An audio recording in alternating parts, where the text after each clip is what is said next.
예수님은 나의 왕, 나의 주인, 나의 생명이십니다. 하나님 아버지, 이웃을 도우려고 담보를 서거나 남의 딱한 사정을 듣고 보증을 서지 말라는 말씀을 듣고 해석하기 어려웠습니다. 하지만 그 말씀의 핵심이 자신의 경제적인 능력 밖의 일을 해서 자신의 미래를 망하게 하는 교만을 부리지 말라는 가르침으로 받아들이고 깨닫게 하시니 감사합니다. 예수님의 이름으로 기도합니다. 아멘. 오늘 읽을 말씀은 잠언 6장부터 9장입니다.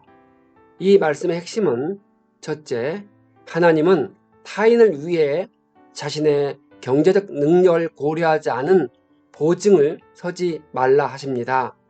둘째, 하나님은 남의 아내와 간통하는 등 음녀의 길로 치우치지 말라 하십니다. 셋째, 하나님을 경외하는 것이 지혜의 근본이며 거룩한 자를 아는 것이 명철입니다. 6장 이웃을 도우려고 담보를 서거나 남의 딱한 사정을 듣고 보증을 선다면 사로잡히게 됩니다.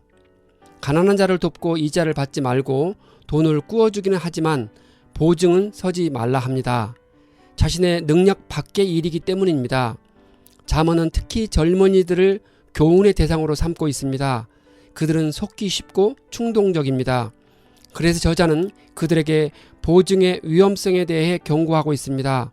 타인의 보증을 서는 그 자체는 잘못된 일이 아닙니다. 하지만 보증은 타인의 빚을 자신이 책임지겠다는 의사표시인 만큼 신중하게 처신해야 합니다. 자신의 경제적인 능력을 고려하지 않고 경솔하게 서류에 서명해서는 결코 안 됩니다. 그것은 자신의 미래를 송두리째 위험에 빠뜨리는 아주 어리석은 행위이기 때문입니다. 게으른 자는 먹을 것을 미리 준비하는 개미에게 배우라 합니다. 게으른 자가 자주 하는 말은 좀 더 자자, 좀 더 졸자입니다. 다툼을 일으키는 악한 자는 회개하지 않으면 용서받지 못합니다. 하나님이 싫어하시는 것이 7가지가 있습니다. 교만한 눈과 거짓말하는 혀와 무주한 사람의 피를 흘리게 하는 손과 악한 계획을 꾸미는 마음과 악한 일을 저지르려고 치닫는 발과 거짓으로 증거하는 사람과 친구 사이를 이간하는 사람입니다. 청년아 음란한 여자를 앉는 자는 숯불을 가슴에 품고 살아가는 사람과 같습니다. 마침내 모두 태워서 죽게 할 것입니다. 남의 아내와 간통하는 사람은 생각이 모자라는 사람이라 합니다. 자기 영혼을 망치려는 사람만이 그런 일을 합니다. 실제적인 접촉을 시도하는 행위뿐만 아니라 마음의 음욕을 품고 신체적인 접촉을 시도하는 행위도 하나님의 징벌의 대상으로 금합니다. 이런 관점에서 예수님의 가르침은 구약의 완성이라 할 수 있습니다. 7장 하나님의 계명을 눈동자처럼 지키라 합니다. 눈동자가 상처를 입으면 앞을 못 봅니다. 우리의 눈꺼풀은 눈을 보호하기 위해 재빨리 반응을 합니다. 이와 같이 우리가 하나님의 계명을 지키는 데 있어서 지혜롭게 재빨리 반응해야 합니다. 우리가 지혜를 친누이같이 대하고 명철을 친구처럼 가까이 하면 우리를 음행하는 여자로부터 지켜줍니다. 달콤한 말로 유혹하는 여자로부터 지켜줄 것이라 합니다. 음행하는 여자의 유혹에 넘어가는 자는 아무런 저항도 못하고 도수장에 끌려가는 양 같습니다. 젊은이를 유혹하는 이 여인은 단순히 돈 때문에 몸을 파는 창녀가 아니라 음욕을 쫓아 남자를 유혹하는 음란한 가정주부를 가리킵니다. 젊은이를 유혹하고 있는 이 여인이 화목제를 언급하고 있는 이유는 그것이 하나님과의 친교 및 화목을 위한 제사로서 예배자가 희생 제물을 먹을 수 있기 때문입니다. 이 여인은 먹음직스러운 값비싼 저녁을 준비해 놓고 유혹하고 있습니다. 음욕에 눈이 먼 여인은 신성한 제사를 성욕을 채우기 위한 범죄의 도구로 왜곡 사용하고 있습니다. 하나님은 결혼한 부부 이외에는 성관계를 허락하지 않았습니다. 만일 결혼 관계에 있지 않은 남녀가 서로 진실되게 사랑한다 하여 성관계를 가졌다면 죄가 된다고 합니다. 태초부터 하나님은 결혼의 테두리 안에서 한 남자와 한 여자가 성관계를 누리도록 규정하고 있습니다.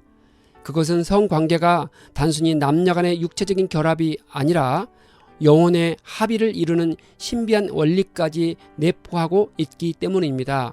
생명을 사랑하고 생명을 지키길 원하는 자는 성으로부터 반드시 몸을 지켜야 합니다. 8장 총명이 있는 사람은 교훈의 말을 옳게 여기고 지식이 있는 사람은 교훈의 말을 바르게 여깁니다. 우리는 은을 받기보다는 주님의 훈계를 받고 금을 선택하기보다는 지식을 선택해야 합니다. 지혜는 진주보다 좋으며 우리가 갖고 싶어하는 그 어떤 것도 이것과 비교할 수 없습니다. 주님을 경외하는 것은 악을 미워하는 것입니다. 주님을 경외하는 지혜로운 자는 교만과 오만과 악한 행실과 거짓된 입을 미워합니다. 우리는 돈으로 삶의 즐거움을 주는 것들을 살 수 있지만 삶을 가치롭게 만드는 것들을 살 수 없습니다. 우리가 돈으로 살 수 없는 것은 인격이나 하나님과 의미 있는 관계입니다. 재물은 한때 많이 있다가도 어느 순간 바람처럼 모두 사라질 수 있는 것들입니다. 하지만 지혜는 영원한 것으로 우리 삶에 참된 의미와 기쁨을 가져다 줍니다. 주님이 땅을 창조하시고 바다를 지으셨습니다. 창조 사역에서 지혜는 중요한 역할을 감당했습니다. 세상의 아름다움과 질서는 분명 그것이 완벽한 지식을 가진 탁월한 디자이너의 작품임을 입증합니다. 태초에 하나님의 지혜는 세상이 생겨나기 전에 창조 설계를 주관하셨습니다. 따라서 세상은 하나님의 지혜의 결과물입니다. 지혜가 태초부터 존재했고 창조 사역에 하나님과 함께 했다는 사실에서 우리는 지혜의 신적 기원과 특성을 발견할 수 있습니다. 그것은 궁극적으로 참 지혜이며 말씀이신 예수 그리스도와 관련됨을 알 수 있습니다. 하나님은 영원부터 영원까지 살아계신 분이시니 그 말씀을 따르고 그 길을 따르는 자는 복이 있습니다. 그래서 지혜를 놓치는 사람은 자기 생명을 해치는 사람이며 지혜를 미워하는 사람은 죽음을 사랑하는 사람입니다. 9장 지혜가 7기둥을 깎아 세웠다고 합니다. 성경에서 7이라는 수는 하나님의 창조 사역에 근거하여 완전함과 거룩함을 상징합니다. 지혜의 집이 7기둥으로 세워졌다는 것은 그 집이 조금도 흔들림이 없고 완전하고 거룩한 곳임을 나타내 줍니다. 거만한 사람을 훈계하면 수치를 당할 수 있고 사악한 사람을 책망하면 비난을 받을 수 있습니다. 우리는 거만한 사람에게 훈계하기를 포기해야 합니다. 만일 그가 고의적으로 냉소적으로 진리를 거부한다면 교훈을 주려고 애쓰기보다는 차라리 내버려 두는 게 낫습니다. 예수님은 돼지에게 진주를 던지지 말라고 하셨습니다. 그러나 만일 그들이 뜻을 돌이켜 진리를 받아들이기를 원한다면 주저없이 전해야 합니다. 우리는 언제나 지혜 있는 자를 책망해야 합니다. 듣고 싶어하는 자를 책망하면 그가 우리를 사랑하게 될 것입니다. 지혜로운 자에게 교훈을 더하면 그가 더욱 지혜로워질 것입니다. 그러니 여호와를 경외하는 것이 지혜의 근본이 되는 것입니다. 훔쳐서 마시는 물이 더 달고 몰래 먹는 빵이 더 맛있다라고 말하는 사람을 멀리하라 합니다. 여기서 훔친 물과 몰래 먹는 빵은 음녀가 제공하는 불륜의 음식으로서 은밀하게 이루어지는 불륜의 성관계를 비유하는 말입니다. 죄로 말미암아 타락한 속성을 가진 인간은 금지된 행위를 몰래 함으로써 마치 마약에 취한 것처럼 스스로 수명을 단축하게 합니다. 이런 행위는 쓰라린 수치감과 자기 혐오 및 후회를 가져다 줍니다. 저는 우리의 다음 세대들이 음란과 죄의 유혹을 이겨내기를 바라는 마음이 간절합니다. 그들이 보다 일찍부터 죄의 종노릇 하지 않고 예수님이 주시는 새 생명으로 모든 유혹을 이겨내고 의의 종으로 살아가기를 간절히 바라며 이 사역을 이어갑니다. 젊고 힘 있는 시절에 겸손한 마음으로 절제할 수 있는 다음 세대가 우리보다 더 나은 세상을 만들어가길 소망하며 기도합니다.